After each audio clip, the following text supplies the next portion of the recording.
this old indeed, for we are 1,002 shows old now here at High School Jesters, and it's time for another recap. I hope you're ready, Kopy. Hello. Well, you look great. Now, what's in your skincare products? I definitely don't use skincare products. Okay, well, we'll let that act drop. Folks, it's Coach Dub of Del Sol here to say hello to you all and welcome to our final, just a recap of the regular season, Kopy, because with 1,002 shows down, the regular season is done. We have the brackets up. We'll talk about that at another time. But for now, we just want to break down your final week of our 13th season of High School Jesters and talk about all the fantastic improv you guys went out on, because it's time for playoffs to come to us, and we are all stoked and excited. But before we do that, let's talk a little bit about this past week, where a milestone truly came and slapped us in the face and said, "Hi, Jesters, guess what? You've done 1,000 shows." It happened. We got on stage. We did the magic. Kopy, tell us, was it an alakazam, a presto? What was it? Was it just as magical as we thought it would be? For me, it definitely was, and I think anyone who watched it got to see a good range of treats and got to see some just nice feel-goody things and get to have some belly laughs along the way. Yes. And be impressed. So, you know, I thought I tried thinking of a bunch of different ways of celebrating or talking about it and different things. And we've never tried a 3-team show in Jesters. I'm like, why not? And and that's kind of the way my brain's always been wired anyway. Why not? That's right. So Try it. Don't knock it till you try it, says Kopy. yeah. So we'll talk about the games when we pull it from the hat later. Sure. But with some of the older students that came through to watch, and the older families and the ones that I've gotten to know over the years, it's the question that I've been asked a bunch is, why did I choose those 4? And I kind of said this in the moment, just saying that it was impossible to pick 4 kids to be a team to represent 1,000 shows with the amount of stories and the amount of things. And I picked them because I felt like there was enough of a resume all over to where it just felt like it was pretty encompassing. But it only speaks to a percentage of what this league has been, to what people get out of this. And there have been plenty of people that have come and have given a ton for their increment of time, and then I haven't talked to ever again. But there's at least something that they left behind that just helped make this league better. So I am grateful for everyone who's ever been a part of it. I'm grateful that this has provided an opportunity for my own daughter. I'm grateful that I'm grateful for so many things in so many ways. And needless to say, it's a big thank you to anyone who might hear this through some sort of universe. So yeah, thank you to all of you. We in turn are grateful for you, Kopy. There's no doubt about that. You've given all of those 4 students who have gone on to be adults and represent in our 1,000th show so many cool experiences because of this brainchild. So there's no doubt that they were probably just as happy to be up on stage giving a gift back to you, celebrating how special this league has certainly become to all of us. There's no doubt about that. But hey, stop with the sap. We still have a season breakdown to get to, okay? I don't want to start crying yet. It's not the awards announcement ceremony. Let's talk, man. How was week 8 as a whole then? Not just looking at the 1,000. Did you feel good? Are we primed for these playoffs? Yeah, and there was definitely plenty of times going up to that show where my brain was immersed in what was going on throughout the day. I'm sure. Yeah, I mean, there's plenty to talk about in these shows, and hopefully we can keep it to a nice time managed recap today. Well, for the thousands watching at home, it's time for your final show breakdown of the season. Hats off to you, Kopy. Let's get going. Yeah, cheers and applause. Cheers and applause. Thank you. Thank you. I have from you today, I should have made a Super Mario character to start this episode because I didn't realize until 6 seconds ago how much I looked like everybody's favorite plumber, but I didn't. I'm wearing the Portland Trailblazers because no one else will rock them anymore this year. That's for sure. And let's dip our hand into the hat and discuss a little bit about our first show. So excited. And it's going to be Valley and Las Vegas High School, two teams in the East who, again, great legacy in Valley. You know, some of their pieces getting ready to say goodbye. Legacy across from them, largely a younger team coming up fast and really ready. You know, they've gelled as the season has gone on. So these are two teams who probably have enough legs under them to put on a good show together. How did it come off to you, Cope? I owe an apology again. No, stop this. Stop saying I'm sorry. You're making me look bad for how much I apologize. Go ahead. Well, Krista from Vegas let me hear it backstage and was like, "Hey, you didn't get something right." I was like, "Jesus, Krista." Couldn't wait. Yeah, we gave Vegas the props last week as a team. And I talked about their blind line game and just kind of the breakdown before that microphone malfunction and Joan talking to Krista, like mouthing the whole "we need to get the lines" thing, and I guess I got a little bit of that interpretation wrong. But nonetheless, I was just like, "Hey, cut it out." There was a brilliant game execute, like it all worked out great.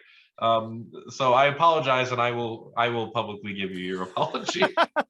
Hey, Las Vegas High School, as a young team, you have now made it. As soon as you can get Kopy to apologize for you, you have made it. So congrats. I guess. So yeah, Valley hosted us this week. So Valley got to have the last show of the day, which is not so bad. Yeah, which is not so bad having the last one, except some of them, of course, were there all day. So I know, talking to Bishop backstage, Bishop's like, "Yep, been here all day." Have you seen me? I'm present. Sorry, Bishop. You know what? There's some neat stuff in here, and I think what I got out of this, with the exception of Isabella, who is an 8-year senior, and 8 years old in general. I with the exception of Isabella, we had all new players this year. Oh, and then I'm so mad because Susan isn't in the 4-year mark yet. That helped out Las Vegas this week. Right. So, well, I was watching young players at the end of the season doing their best work, and that's what was making me excited. So, Owen, in your game of what, just watching you spin out and take those whats, all the craziness Roman gave you. Because Roman definitely whatted you guys in circles, like legitimately, and how you guys embrace that. I wonder if in your first show you would have been able to attack it that aggressively.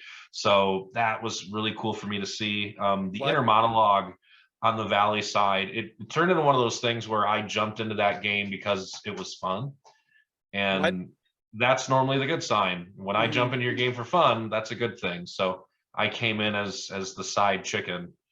In that particular game. Okay. Yeah. It's even funnier in context, I'm sure. Oh yeah, we got some laughs. And Isabella, way to lay down the gauntlet on me when I came into that game. Isabella, really strong show. Like, you've been doing that all year now, and I think you've gotten better towards the end. And Dallas, man, God, you're a treat. With how smart you are and how comfortable you're getting. I know Coach Gio made his team show up for the 1000th show because he wanted to sit there and talk to them the entire show. He told me that was his plan. He was like, "I'm gonna sit there and point out things and talk to them about things." And it's like, boom, there you go. Smart. That's what you do. True. So yeah, this was fun. They played a town hall meeting about meatballs. Oh, yay or nay to meatballs? It depends on your dietary restrictions, or, well, really, your general taste. We'll move on. Very cool. Watching these two teams was probably a special thing. It's tough to know that some students like an Isabella are getting ready to graduate, but it's fun to know that both teams have seeds planted into the future that are certainly sprouting and benefiting from great coaching minds like Haley Garcia and Gio Cervoni. Thank you both for what you do over at your respective schools. And we'll skip into our next scintillating matchup. How about this one? You said Susan seconds ago. I remember a Susan of Cheyenne. And Cheyenne definitely took the stage again while they went toe-to-toe with Cimarron. Two schools with plenty of momentum. We've called Cheyenne a fringe contender, and Cimarron always finds a way to piece things together, especially with their amazing, amazing star at center stage, Althea.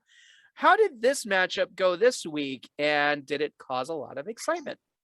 So no Susan in the Cheyenne lineup this week. We got a couple of new faces. Lovely to hear.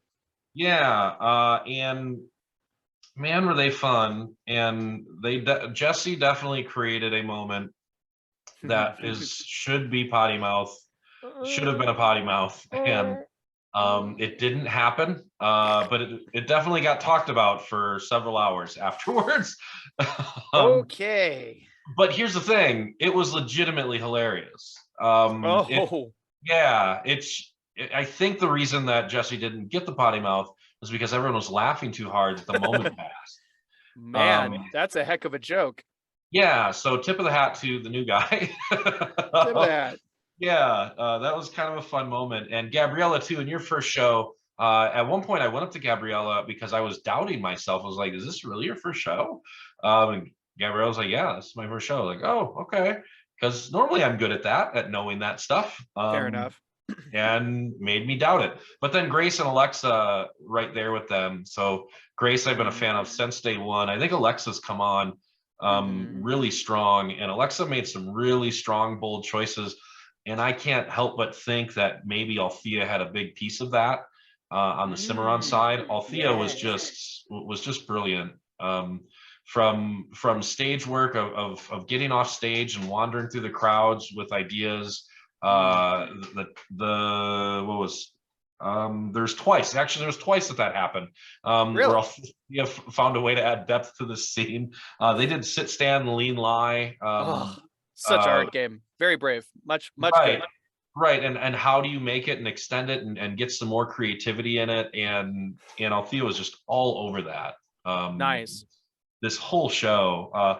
They did here's what was impressive and what was kind of cool for me is they did a head-to-head slideshow where it was Althea against freshman Alexa. And their suggestion was superhero and sidekick. And like, oh man, this sounds like a great scene. Yeah, their commitment, their the way that they told that story, just they kept pushing each other. And I've seen so many slideshows that just don't have that investment that they gave, and it was really cool. It was cool to see freshman Alexa, either maybe it was gotten from the Althea side, and of course Eden and Sam and Cassidy were on stage. So you had a fun one.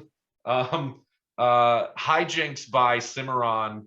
They replayed a scene that was originally about being in a sewer and ghosts, and they turned their replay. They don't know that, of course, but they turned their replay into improv, where all of their things were talking about improv and how to do improv with coaching games and concepts. It was really intelligent. It was really intelligent. Interesting. Yeah, that would make sense because like it could go. Yeah, we mess around. That's clever. That's meta. Good job, kiddos. We've talked a lot about Sam Umholtz and his amazing electric energy and how he's been around a couple of other like stars next to him, and it's been interesting to see who can keep up or who can rein him back or who can uplift him. I bet Althea and Sam have really developed some fantastic chemistry this year. Would you agree? I do, and Sam's had a lot of strong personalities that he's worked with before. Right. Yeah. So Althea's definitely. I don't know what scope you want to put Althea into Sam's realm, but I don't think it ends just there. I think Cimarron's got some pieces that have benefited from all that as well. So a big fan of Eden. I think Eden knows what she's doing. Mm-hmm. We got to see Eden in this particular one. Cassidy clearly really enjoys being up there. Mm-hmm. Andrea, yeah, they've got pieces. Azra, so it's been fun to see all of it. And Althea clearly, I think, has turned into the leader. And Mm-hmm. even Sam being a third-year player, I think knows that Althea's kind of that person. Sam a junior this year? And the junior, yeah. Nice, one more. That's cool. Yeah, not to disrespect Cimarron and the rest of their pieces. I haven't gotten to see them all year. I just know those students from past years. They're like spark plugs to me. So I couldn't help but wonder how you thought they've interacted specifically this year. But hey, I love Cimarron. You guys are consistently an inspiration to me when I watch you play. So don't think I think you're just a two-person team. I'm not that shallow. Speaking of shallow, I reached into my shallow hat and found another show. Lucky me. This one is A-Tech, and they had Sunrise Mountain across from them this specific week. You're shaking your head, so no. So I definitely misread what this was. That's okay. A-Tech and Clark. Wow. Hey, that's super cool. I'm really sorry I can't read 2 weeks in a row. Holler at me and correct me on what's going on. Got you. Yes. So Clark, I think Clark was testing some playoff boundaries. That's what it seemed like with players and concepts of games that they were trying. I think they're testing to see kind of where they can push certain buttons come playoff time. And they definitely push those buttons. I know they tried to take a new approach with Pav response, which was kind of cool. I was a big fan of the attempt of it. So they wanted to really kind of dumb down the scene to almost like a serious scene, but still have the cues on the outside of it, which is kind of interesting, right? It sounds fantastic, honestly. Right. That's such a hard game to execute in general. Yeah. The story always ends up tail spinning, and you know, your hope is that the quirks are funny enough and done in a nice non-talking over each other fashion, so it doesn't just become chaos. Go ahead. Right. Yeah, exactly. So it was cool to see them give that a whirl. On the other side of it with A-Tech, there's a handful of moral victories for sure. Foley has been someone I know Song's been really excited about. Foley in her first year, but only second show. Song gave her the high school play nod to be the person to stay on. Oh God. Oh, somebody beat us to high school play. Darn. Oh, yeah. That's so good. Well, and I'm pretty sure Song's been waiting on this moment, like to give this to Foley for weeks. So, and Foley, you definitely delivered another game that is a lot of fun, but also can be very hard to execute. But we know that A-Tech can live up to it. Emily, another good show. KJ, super happy to get you back up there. I've been a fan of yours since you started. And then Angel, man, look at you in your third show. There, just the silliest, weirdest scene in First Line, Last Line was with Hillel from Clark and Angel from A-Tech, where the suggestion was something about chairs. I missed a little bit of what Roman said, but it was something about chairs. And for whatever reason, Angel just volunteered to be the chair, and Hillel sat in the chair. And they found comedy in this and actually progress it, and it was just funny. It was silly and funny. There's plenty of silly and funny all over this particular show. Their radio, I think all of their radio suggestions hit, all 8 of them. Wow. Jenna, man, man, did you tell everyone how long you've been around and how good you are at this in this particular show? Yeah, this was fun. That's awesome. Glad to hear it. You know, Clark, we've been whispering about it, or not so whispery. We've been kind of saying it out loud. Hey, go Clark, as you march into these playoffs, because it's fun to see a team with momentum playing out of Nick Jarrell's camp. And when you look at the A-Tech team that was across from them, I mean, you talk about a team that's as trustworthy in playoff improv as you can think of for this year. So it's super cool that matchup happened. Who knows if it could repeat itself here in the next couple of weeks? I'd love to be on hand to see it. There's no doubt about it. But it sounds like it was a really cool show. And congrats to you kids for putting that on.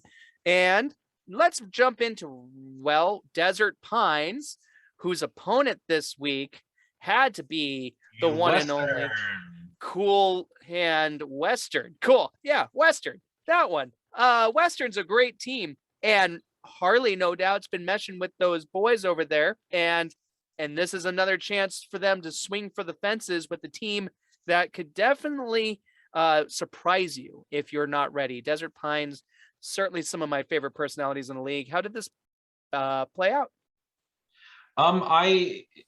We got our first chain murder in the season. Oh God, everybody's really trying playoff games. Here we go.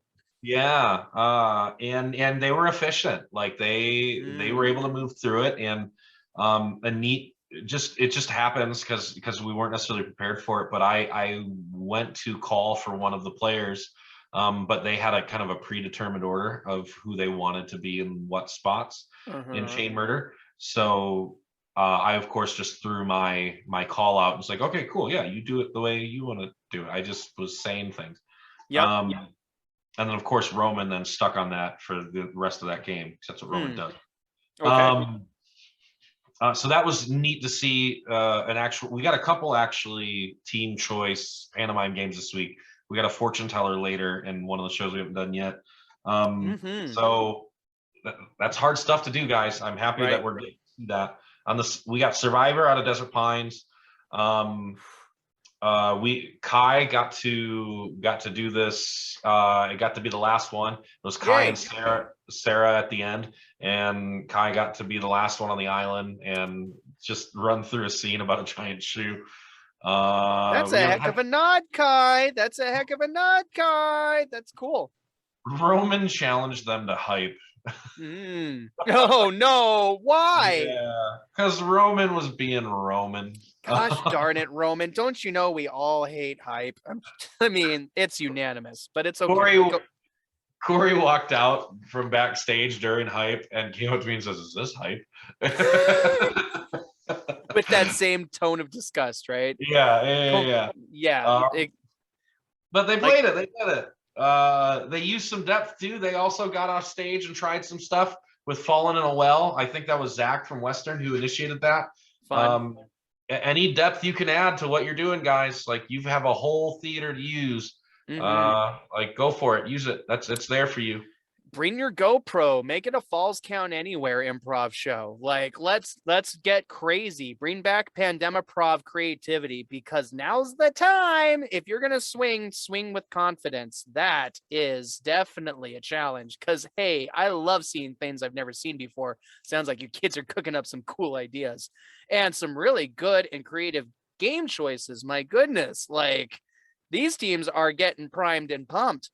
And so are these two teams primed and pumped, my friend, as Bonanza and Sierra Vista renew a West Coast rivalry that is quite fun, playful, and kind, but can also get plenty chippy when the improv matters. This is another potential playoff, matchup waiting to happen.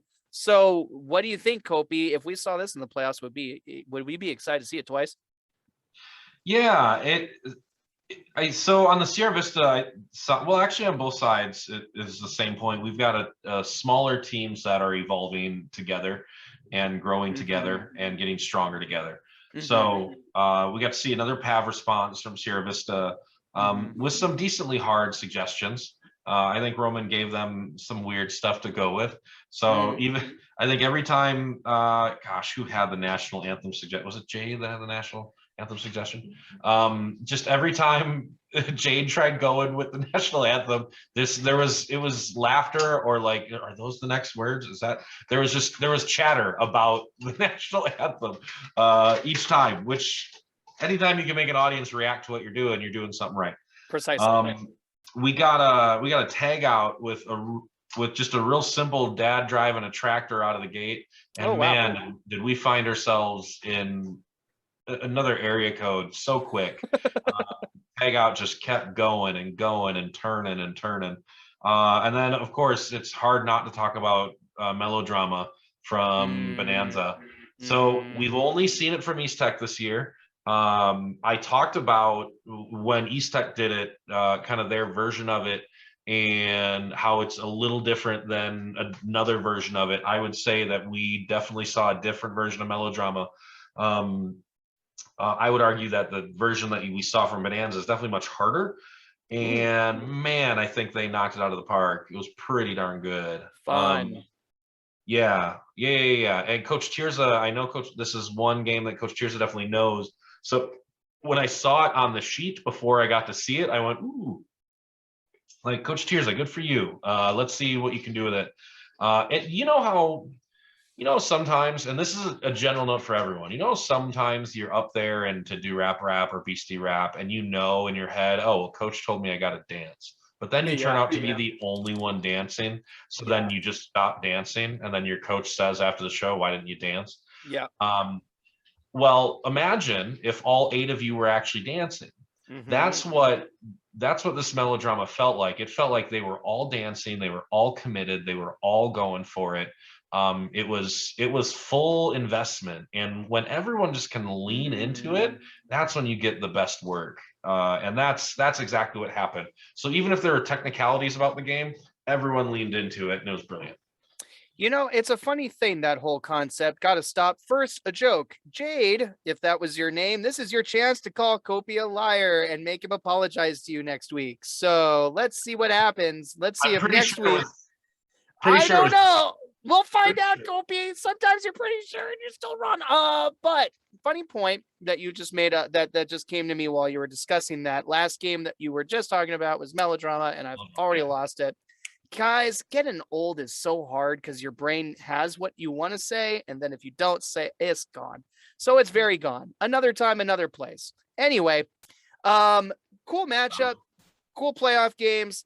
They're primed. They're pumped. These two schools are definitely ones to watch in the postseason. Fun matchups. Riftside and Spring Valley is our next matchup. You want to talk about fun? Because Spring Valley has been slowly regaining their playoff form. And now I bet quite steadily saying, hey, don't forget about us. Thank you very much. Because Riftside is the latest one to step up to them. They're the latest one to try to step up to Riftside. What can we say? They've been the trendsetters for much of the year yet again. And it's exciting to see how these fireworks explode right before the big dance. So talk to us, Kopy. How was this specific matchup? So I know in talking to Coach Eva from Spring Valley that she kind of circled this one on her calendar.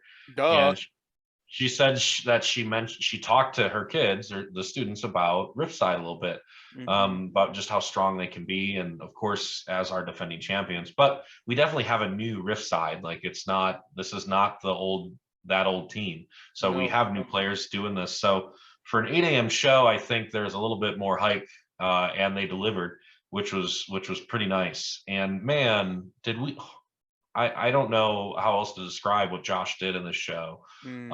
Josh is a 4-year player. Josh was a most improved nominee last year. And I just, top to bottom, everything Josh touched in this show was just brilliant. It was just phenomenal. From their Jeopardy with Milan, who has had an amazing year on Spring Valley, the natural. Milan was the host I told you about weeks ago. They initiated an idea where they were speaking at the same time, and they had the one brain, and they said that we have the one brain. So they did their entire character that way, but for whatever reason, their brain started pulling apart.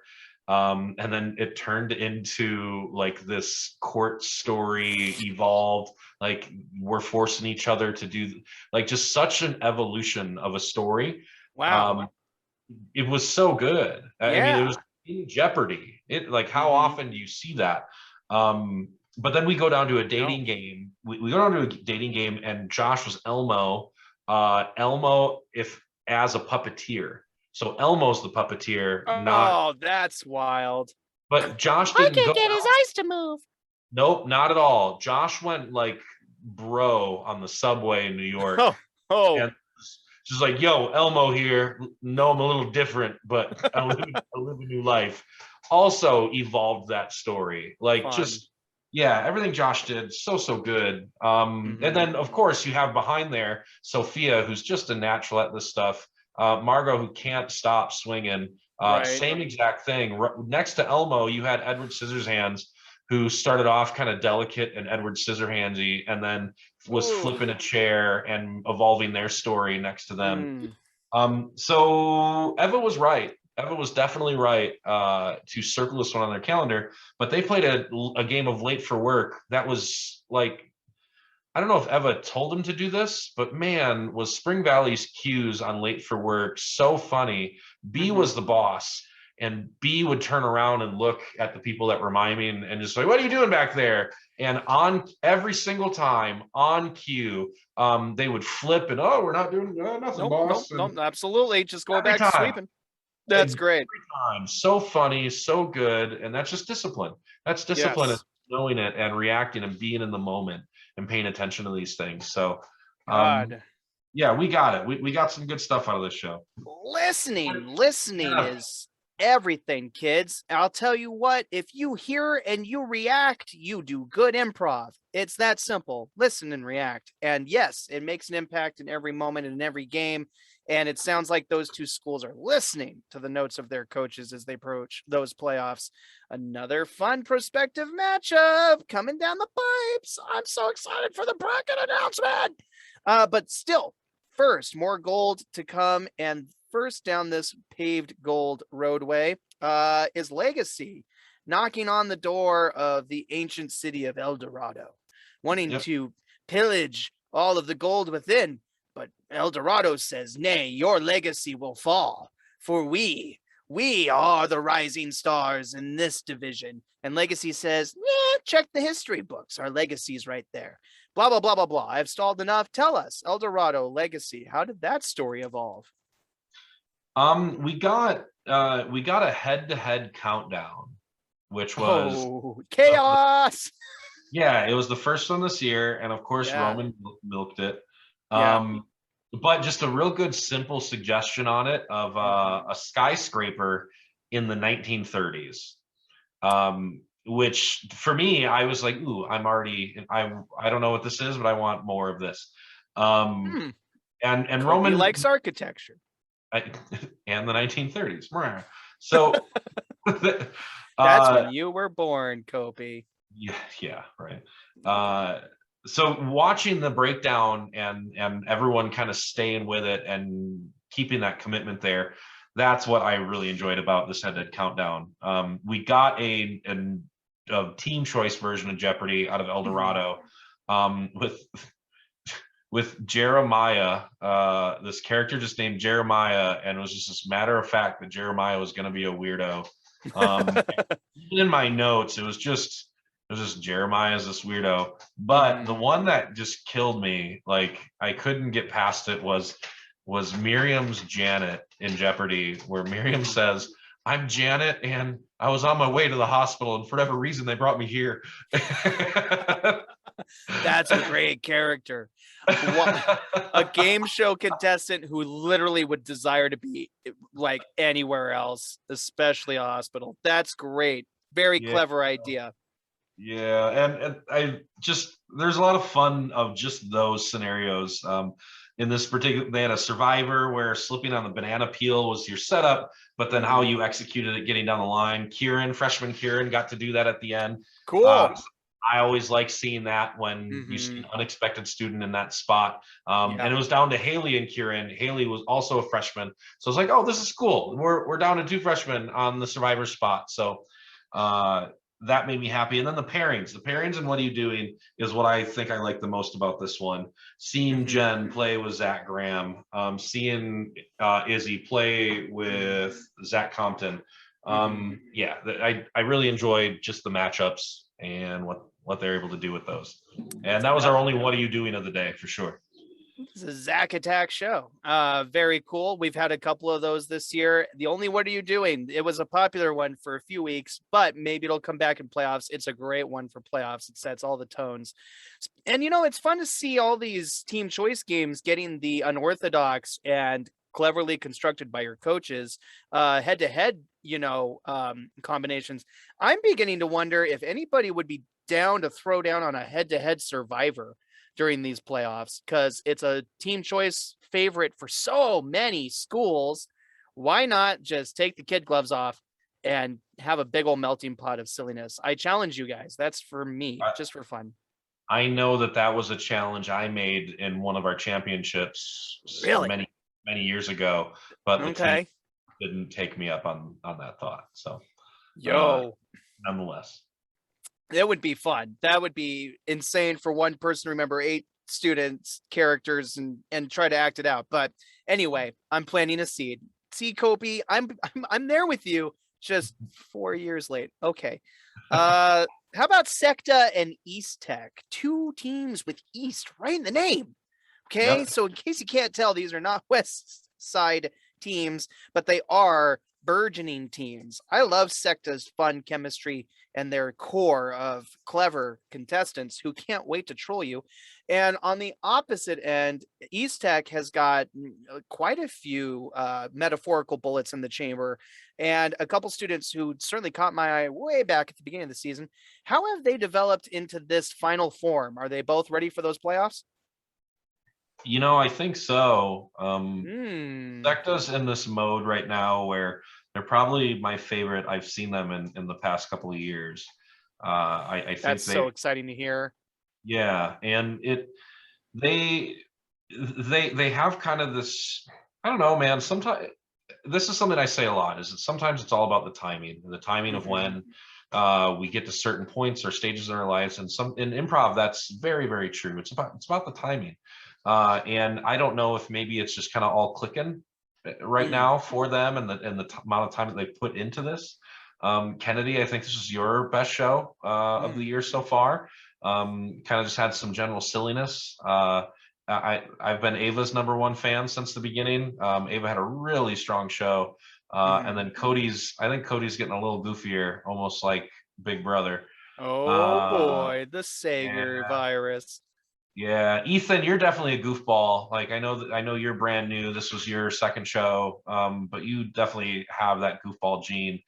And then on the East Tech side of it, they played a really smart, well executed dime store novel.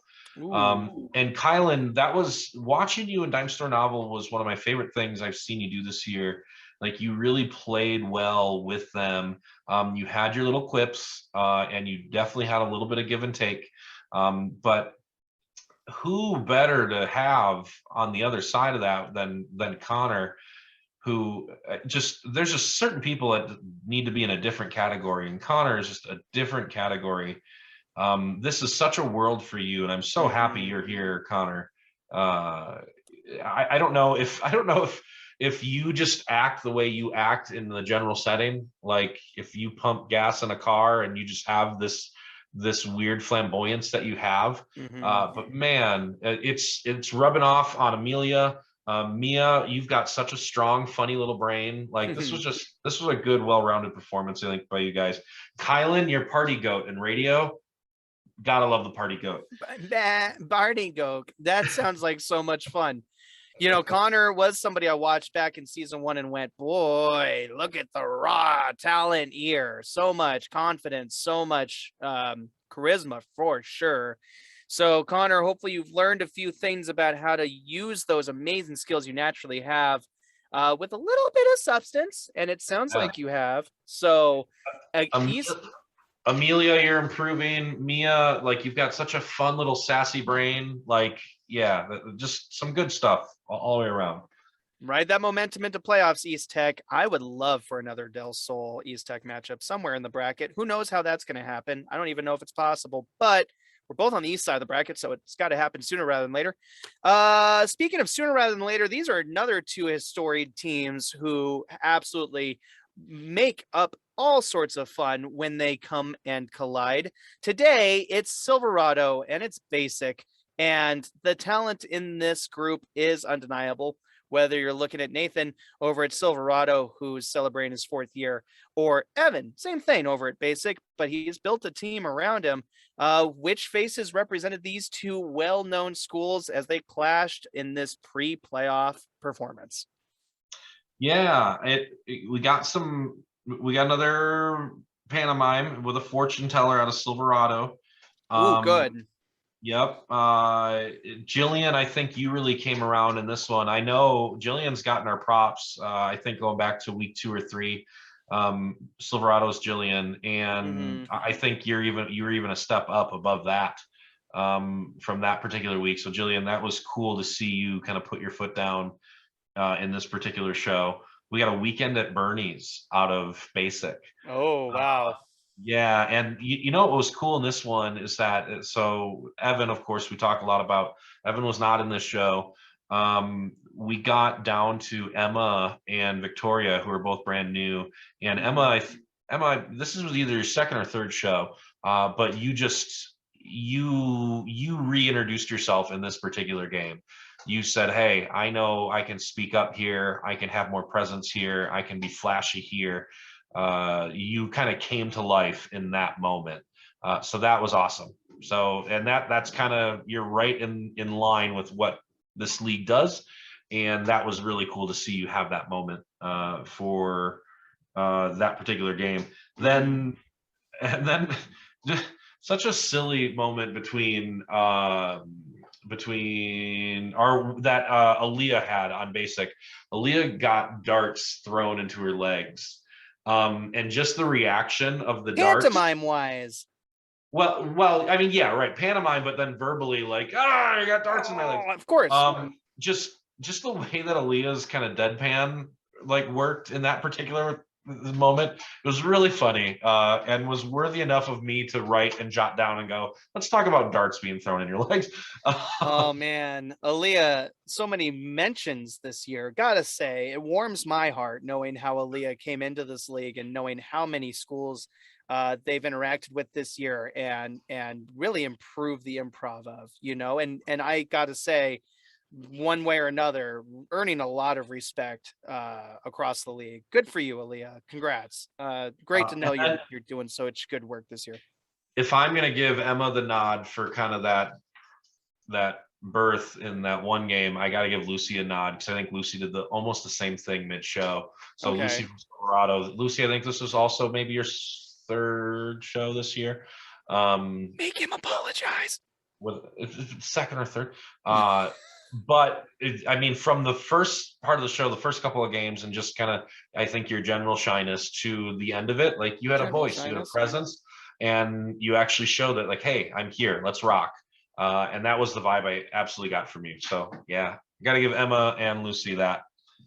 Kopy's one of those guys who can, after all these years of watching individuals progress in their improvisational timelines, he can notice when students or young improvisers in general hit that moment where it's like, oh, they've leveled up. Look at that. Here it comes, a totally different version of you, and off you go down the road. So Kopy noticing so many of these students' evolutions is not him just saying stuff. Watching you guys level up is truly, truly something we notice. We're so excited to see it happening. It's the right time of year, goodness knows. And kiddos, yeah, absolutely. It's time. You're running out of chances to show that you can do this for yourselves, right? And we all have those personal barriers inside of us who might dissuade ourselves from doing something a little bit extra, if you know what I mean. But it's okay. This is the time to do it. And maybe, especially with the playoffs coming and judging actually happening based off of credentials on those choices, maybe this was the best week to do it. So kudos to those of you who really shook it off and found a new layer to yourselves. We notice, and it's not just stuff we say. Very cool, Kopy. It's time. It's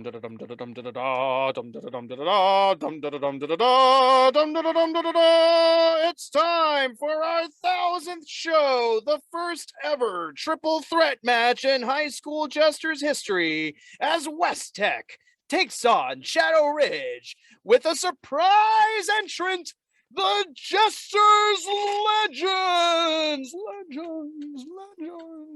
12 personalities, tons of improv.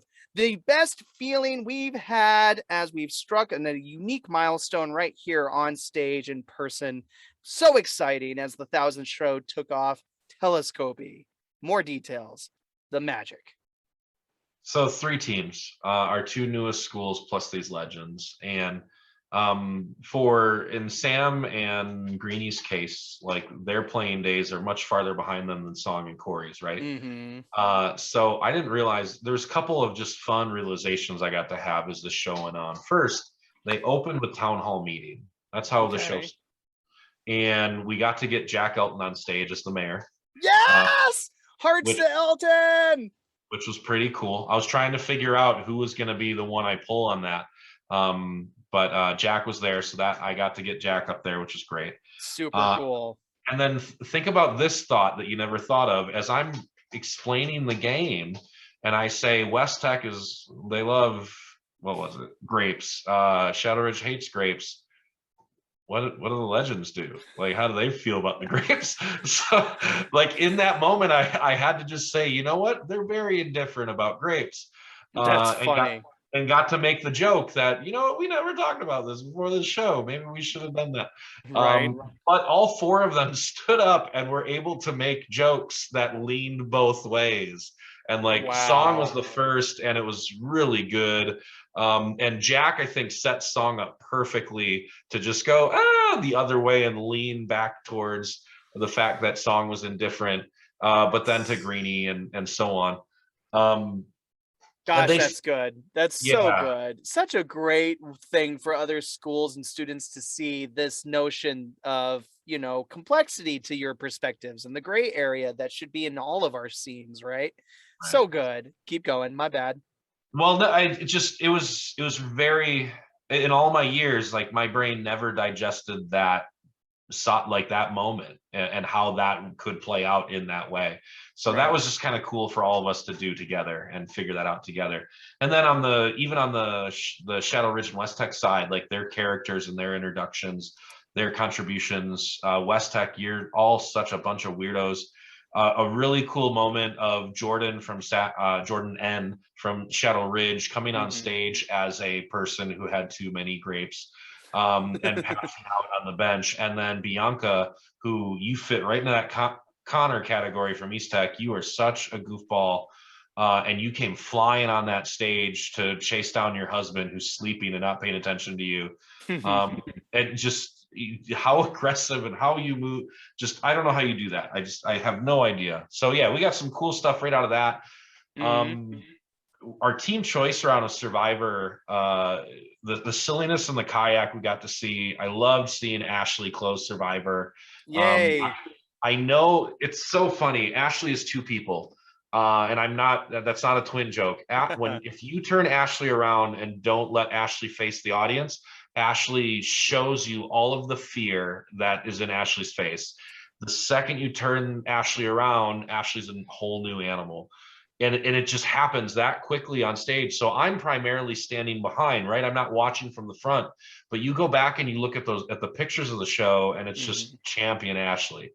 So just, that was a cool moment for me to acknowledge that. The inner monologue from Shadow Ridge, just silly and ridiculous. Just Tom Cruise and the Joker and Tom Wilson. I think it was Kaylee who brought in Tom Wilson. Like, just what? Like, where are you going with all these weird ideas? Right. And then an absolutely flawless forward reverse from the legend. Oh yeah. Like, Greenie does those in their sleep. Yeah, all 4 of them, like, they could have played that forever. Yeah, they all hit cues. They all had moments. I even just started having fun and taking liberties once Elton came in. Once Sam was there, I was just like, I'm going to challenge Sam. What am I going to make Sam do now? And Sam just ate up all of it. Just flawless for reverse. Yeah. And heck, they played 6 things. I know we got to move on from this, but they played 6 things. And as I was getting the suggestions, Sam says out to me, he's like, can you give me something harder? And I was like, the only person who's ever asked me to give them a harder suggestion. That's just experience leaking out of every pore. I mean, Elton, we've talked about it, like one of those kinds of people who can teach anybody something, Right. like literally anybody. And Greenie, so funny. One question that came to mind that I thought I might poke just for fun is, did you see some development in, say, Corey or Song, having had their careers not too far behind us? Are they different improvisers than they were just a few years ago? I think Song has made the biggest transformation. Mm, And Song would admit that just hmm. Song as a high school player into this player, yeah, Song won the most improved, but Hmm. Song would probably win it again, like if there was an Right. adult word for it. So I think that evolution has never stopped for Song. It just keeps going there. Now on Corey's side, I think Corey was always a beast. I mean, Hmm. being someone who got the 4-year all-star spot, and that's the only other person on the Jack Elton to get that. Right. Corey's always had that ability. Corey's one of the best Hmm. rap rappers we've ever had. So Hmm. Corey finished to do rap with Chelsea on stage, Hmm. naturally, even against Sam and Greeny, who Sam and Greeny are no slouches. No. Song will dance her little heart out, but Song knows her rhythm's a little. Oh, I um, know the word, and I'll just maybe stop yeah. and bye, guys. Yeah. I've seen Sam and Greeny play a lot of to do rap, but that's Corey's game, man. Sure. Corey knows how to rock that. So, Yeah. um, yeah, I'm happy with those four. I know I could have put a ton of people up there for Oh, those. yeah. Um, I just had to make a choice, and that's what I made. That's what I did. Oh, that makes me think of a really fun one. You could even cop out and give me the answer I might expect, but we'll find out. I might have a good Kopy question all of a sudden. Cool, Kopy. Hey, guys, that was shows from a hat. And we could have sat and talked about that 1,000 show forever. And goodness knows we've had much longer recaps in the past. But hey, we're excited because we know playoffs are coming and we want to bring our own energy too. Before we start talking more about that, we want to make sure we finish our show for you tonight. And it's first time, Kopy, for me to lean on you for just a little advice. Okay. There's all these games swirling around, new games, old games, vintage games, reinvented games, reimagined games. They're coming from every direction. Games. But some of them we're not necessarily performing at the point where we feel like we're getting the most value out of them. Some of these gimmicks are being, well, maybe mishandled. What is a game this week, just for some advice? What's a game this week that you want to advise the league of how they can steer this gimmick into a stronger direction? I'd like to make comments on two games actually. Okay. Um, uh, Mixed Up Country Hijinks is definitely the most popular game this Mm, year. So I confirm that has been played more all season than any other game. mhm. So just a real simple thought that I'm not sure exactly how your coaches are doing this with you or talking about it. But there's two sides of it. One, that setup scene's got have some movement. It's got to have something. Gotta have movement. Yeah, you got to lay some kind of map. Yeah. If you stand there and do nothing, there's no map, No and map. you're setting up a very long chain of not fun events. Uh, Now, when you come in to do the replay, so meaning when you're the team that watches the gibberish scene and then actually do the replay, in you got to watch the map. Mm-hmm. So if you watch the map and you miss the cues that they're giving you, then it's going to be impossible for you to be creative and have your own spin and get. If your brain's going, man, how do I be funny right now? All you do is watch that map. Watch So that true. map, and that will give you somewhere to go. And if it's obvious, then of course go the opposite. If you know Right. 100% they're fishing and that's a fishing pole and Mm-hmm. they're casting whatever, if you know 100% that they're fishing, well, of course, follow the map. But what can you do else? You're playing the game. Mm-hmm. What else you got? So that's all. Just I wanted to give that hijinks note. Yep. Go I ahead. see it so many times, you guys, where I'm watching from the audience and kids are watching the first like 10 seconds of the scene and they go, Oh, I know what it is. I totally know what it is. They're totally doing this, and I totally want to do this, and we'll totally do that. Yeah, that's a great. Yeah, that's really funny. Yes, absolutely sure, and it's going to be really good. I can't wait. Yeah, you're so funny. Okay, whistle blow. All right, we're ready. No, in case you couldn't tell, guys, he's right. Watch the players. Watch. That's all you got to do. It's remarkable how little we can sometimes pay attention to those scenes. And then we go up and we play something completely different. And regardless of how funny it is, your judges are going to go, yeah, but you didn't do anything physically from that previous scene. So, oh well. So yeah, guys, pay attention to the roadmap. Totally true. But Kopy, what's the other game you kind of want to advise us on? There's definitely a big uptick of people who enjoy playing dating app. Clearly, the game dating apps getting played a lot. Yeah. Here's a thought, and I hope this works. Sometimes you can't control the person sitting in the chair, but you can help the person sitting in the chair. Step forward, say something strong that's going to make them swipe you out. Ooh. So the only way that this game's going to move and stay interesting is if it keeps that switch interview pacing. So when you step forward and say something endearing, why wouldn't someone swipe right to keep you in there? So if someone swipes right on you, then you have to take it to some sort of extreme to make them swipe you out so that you can rotate that game. You don't want to sit in a moment unless you're just getting some dying hilarity. Unless we're just dying in this whatever thing that we've created. You got to make them force you out. So find a way to get yourself forced out. A lot of it comes from, that's my advice. Yeah. A lot of it comes from holding your cards closer to your chest. You know, if you've got an extreme thing like I think I'm a shark and I like to eat people who swim, well, what's the middle ground to that you can use as the intro? You could walk up and go, oh, I know that. That's the Jaws film. I love Jaws. Swipe right. I'm gonna eat you because you're in the water. Like, you gotta just go from 50 to 100. So think of your 100, drop it to 50, use that as your intro. Might be a good place to start. What do you say, Cope? Am I on to something? Yeah. I talked about it earlier this year. Just a good example of this exact moment. Ashley Byers, West Tech, comes in and says, I like pushing down old people. Quick swipe. I jumped right in front of Ashley and I was like, oh, I am an old person. And then Ashley comes in and knocks me right down, swipe it out. So just make them swipe you out. That's your goal. You're not trying to get a date, guys. You're trying to get swiped out. Say what your quirk is, right? And get sat, and then the why is probably what's going to see you out. That's the other thing, as long as you can put into perspective why you do what you do that's super strange, it's probably enough. Just thoughts we have. Cool. Thank you, Kopy, for just some advice, and we'll move straight into, well, one of my favorite parts, the parts where we tell everybody how great they are. It's our props. We all have heard this spiel before, so I'm actually going to cut it completely. Kopy's got 3 props to hand out to 3 kids or students or schools or circumstances that made everything better. There's a little bit of the spiel. Kopy, what's prop number 1? We're definitely going Josh Ocampo from Riffside. Boom. Josh is... J-O, go.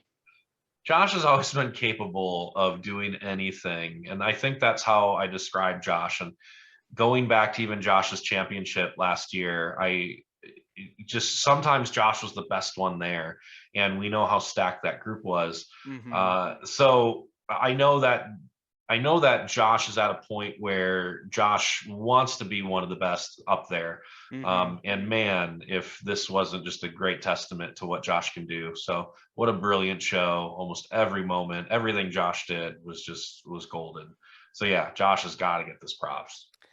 Every second I've seen Josh this year, it has been him focused on doing something with every aspect of his body. Like, he drips purpose, which is a huge part of confidence, which is a huge part of what we'll do in playoffs in order to get our points. But there's a certain humility and humanity to Josh that's really likable. It's hard not to appreciate all of his creative directions. So solid and appropriate nod. Who else gets a prop this week? I gotta go Connor at East Tech. Boom. I, That I lightning child. I mean, we knew it last year online. I think Mhm. we only got you in one show the year before on stage, obviously before COVID. Mhm. So just you have this whole nother temperature and space that you exist, Mhm. and it's awesome. Like it's just so awesome to see someone that can be you.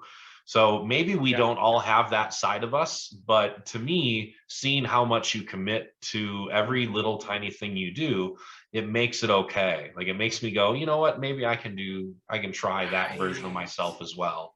So Yes. so to see the effect it's having on your particular group, and then just see how well you played in some well executed stuff this week, like yeah, you had to get the nod this week.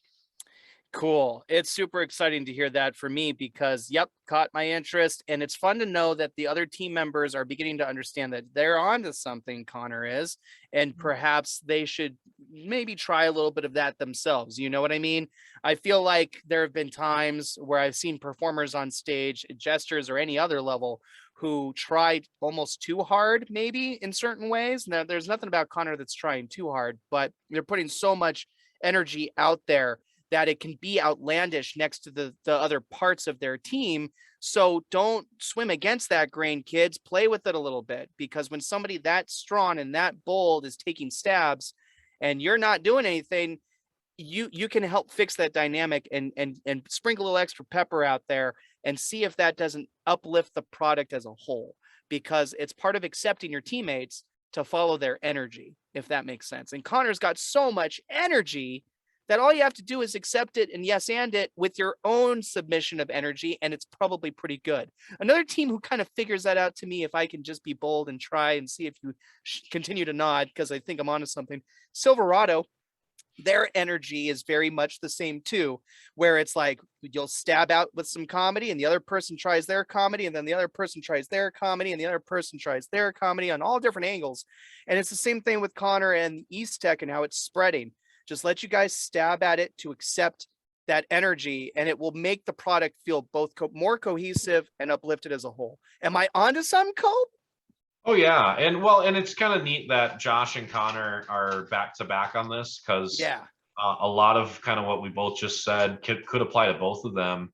And Mm-hmm. heck, if we want to make the connection, our reigning MVP, Emmy Robinson, just Oh, who I mean, that's yeah, we just and sum Brandon that one Green, up. our original MVP, Right, Right. So, just like, guys, the folks who different put breeds. themselves out there the most are often gonna help get elevated concepts of improv. Okay, cool. Connor, keep it up. And prop number 3. I've been saying it for weeks now, but Althea's just in this different world. Althea Carton from Cimarron. Yo. So Althea's playing like I hate to say this because it's gonna break my heart a little bit, but Althea's playing like a senior who wants to make sure that she's cementing her legacy, her own Another one of personal those life. 8-year seniors, right? Yeah, and that's kind of that's it's so nice to see, but then also the creativity and what it's doing for the people around her. Even Mhm. just the Alexa part, just not even her own team, but the other team, just seeing what Althea did in this particular week and what Althea's been doing. Yeah, Althea's gotta get the nod this week.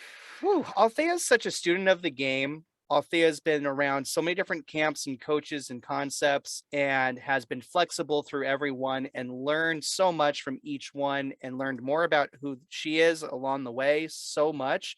It's really inspiring to see Althea nearing the end of her senior year. We want to thank you from the Jesters family. I'll never forget with Althea when they were with Rancho coming over to help critique Desert Pines versus Del Sol in their sophomore year, like another young coach.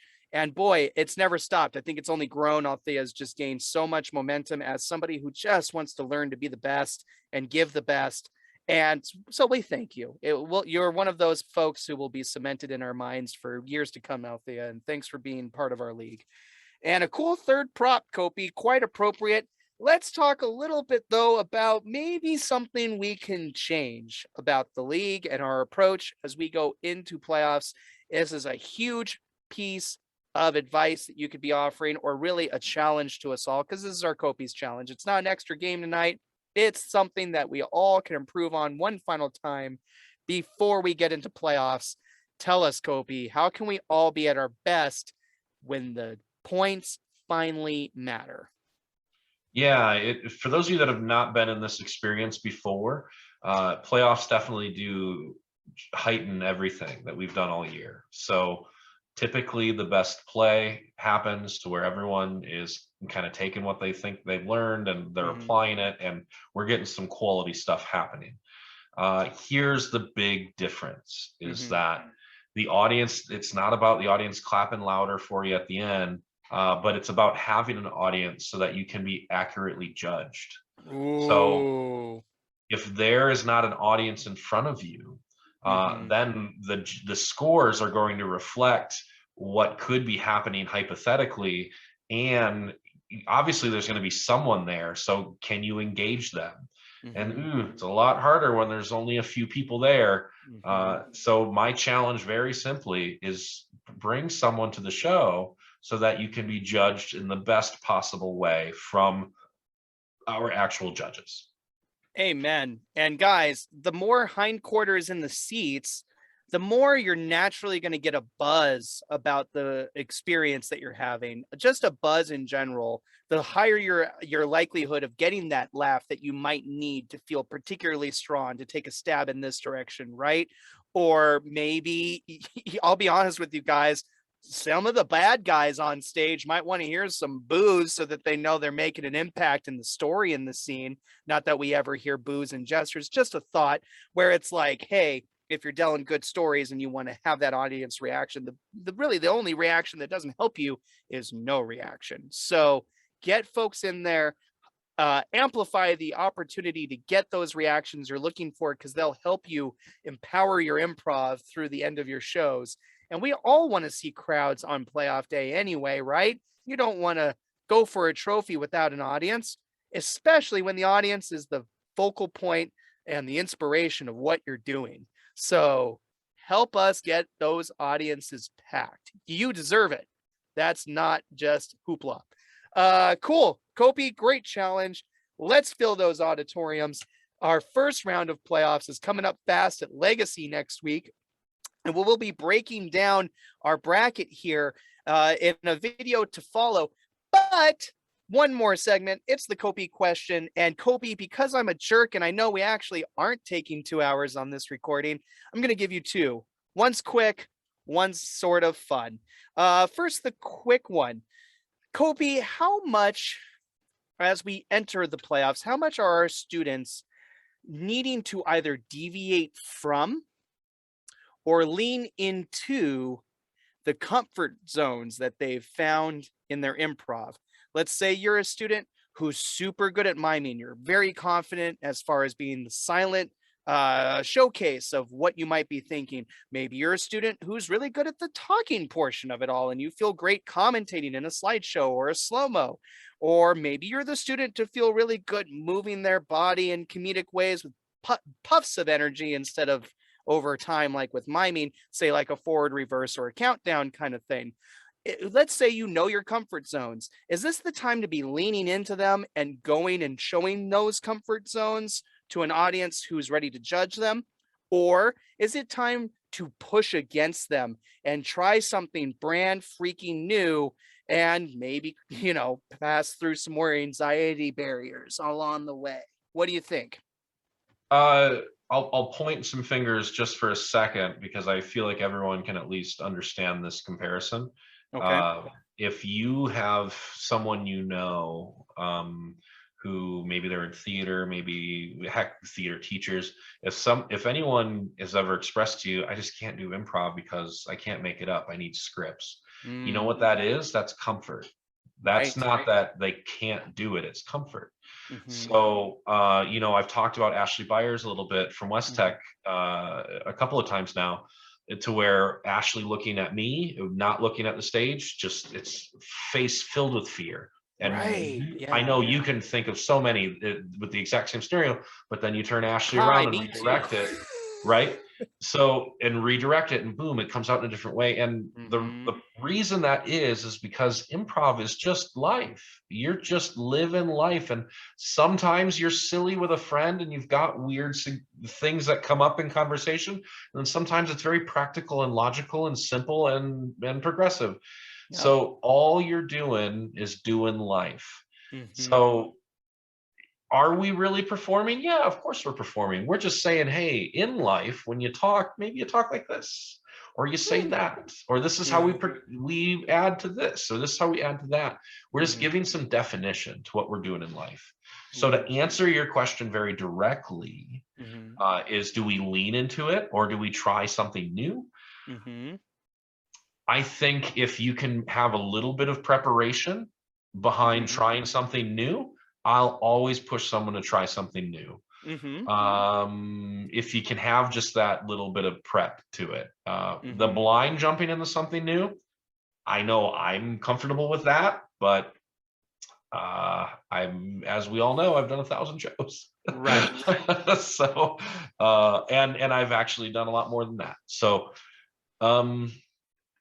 yeah, if you got a little bit of prep, I'm okay with something new. I'm always willing to try something new. So it sounds like go home, find your comfort zones, and then flirt with them, right? Hang out with them, chat with them, see what they make you feel on a personal level, but don't be afraid to say, let's do something different if you can get to a comfortable enough place to try. Very true. This is a time where you want to do both a little bit.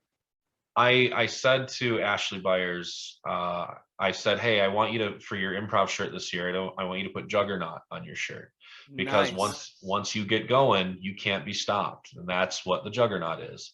So little Ashley Byers did it. It didn't really understand why, but that's what her shirt is. That's so cool. So yeah, but we all got it. We got to get out of our head a little bit.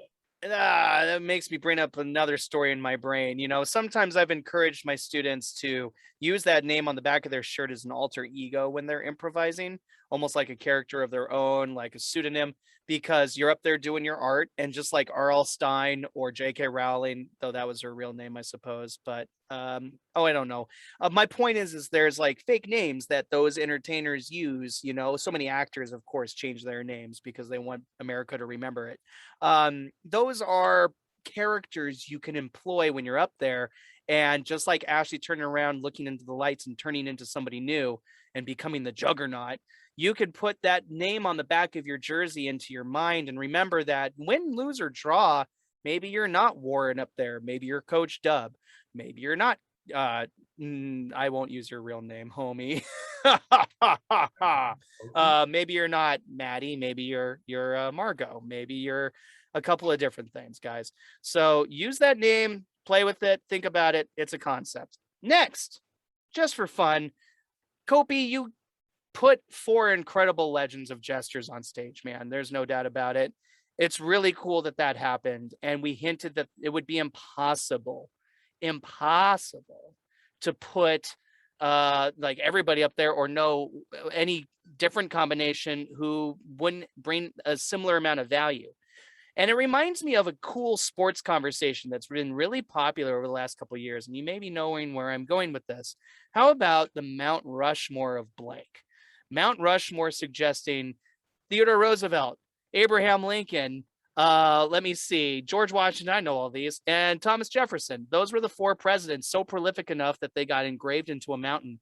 Kopy, just for fun, if you had to do a Mount Rushmore of Jesters history after these 1,000 shows, and you couldn't use Greenie, Elton, Song, or Corey, who would be your Mount Rushmore of Jesters? Wow. I know, I'm a jerk. I'll go first. Jack Elton, Cameron Coleman. I'm going with Sam Elton. I can't. I have to go with, I guess I'll go with Miley. Coach Miley's so prolific. And I wish I could put a coach on there. I'm going to put Adam Neary because he is quite the inspiration to me. If I can't do that, then I'll shoot from the hip and maybe I made my own rules here, so I'll just stay where I'm at. Okay, next. I Roman would be number 4. Okay, moving on. I can't use the 4. That's so mean. Okay. Well, I've had these conversations before with people. Sure. So I would like to. Well, Roman. So I talked about Roman this past week. Roman has been in the league now for around 600 of these shows. Amazing. So Thank you, Roman. It's Like, kind of hard. legitimately. It's kind of hard not to put Roman in that Yep. grouping. Good. If you wanted to throw a coach in, maybe Brent's not another bad one. No, if you of bring course Adam, not. I would say Tirza Wineset's not a bad one. Mhm. Tirza being our only student to win 2 voted on awards. I knew you'd in the pick league. Tirza. Yeah. Well, just from that category alone, no one's ever won Most Improved and MVP. And then you brought up Cameron. Cameron has done 4 or has done 2 MVPs, but it was at a time where the voting wasn't taking place. So it was a completely different time when Cameron won that first one. So maybe on that last spot, I'll put Brad and Danny together. I knew it. Yeah, those guys got to show up. I'll split the face and Brad on one side, Danny on the other. Oh, man. Old 2012 Paolo boys. Go check out some old videos from our Jesters libraries, guys, and try to find these names and familiar yourself with them, because there's tons of entertainment from past years too. We're a league, right? You don't just watch the 2021 World Series. You go and you watch some old footage and you appreciate the sport for what it is. That's what we've grown here. And we've got every different type of Mount Rushmore you can imagine worth checking out in our library. So go and familiarize yourself with some Jesters history, and maybe you'll end up on the Mount Rushmore of Jesters someday. How cool is that? All right, guys, this has been a wonderful breakdown of our final week of the regular season of High School Jesters 13th season. We'll be back. Oh my God. Duh. Maya Swift. What's wrong with you? You'll be doing that for the next week. You'll lose sleep over this question, and don't you dare argue with me. I know you. You are going to have 17 different versions of these. So, guys, week 8 is done. The regular season is done. It's time for us to get hyped because the playoffs are coming next this upcoming Saturday at Legacy High School. The fun starts at 8 a.m. and it's going to be a fantastic matchup. We'll be back very, very shortly to discuss the playoff bracket as a whole and give our thoughts on every first round matchup. We can't wait to do so. We can't wait to watch you guys play in playoff improv. And this has been Just a Recap. We'll be recapping playoff week 1 next week. Goodbye. Maybe if I go this way, it won't hurt so much. Oh no! Oh God! Oh no!